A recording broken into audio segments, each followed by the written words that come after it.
روزی دیگر در تاجیکستان گرمای شدید است و خصوص در وادی بخشم که یکی از منطقه‌های گرم است. همین گرمی برای کودکایی که شیرخوار هستند و کودکایی که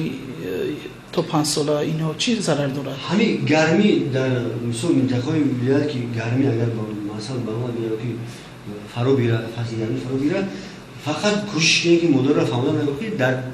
فضای گرمی نگردن سالقین یک نگه یک فقط به آب نمونه بوده کنه دکوی مایدان بسیار باید آب طلب میشوند هم سالقین نگه کنن هم شیر سینه کسر دیدن فقط آب نشونن تمام یکم که همه کسان صورتی ایمنی دارن آب نشوندن شیری مدار تمام سال بیروشن خیلی اول مثلا هم به هم معلومه گرمی هوا هم شده میتونم مثلا ریا نکردن گیاه شخصی در مادر این هم شده میتونم مثلا سوزکا یا چوچک میگن او هم شده میتونن همین مورد میرسن بر بیرون صورتی این خیلی حوزه صورتی نیست دیگری همین چی میگن از گرمی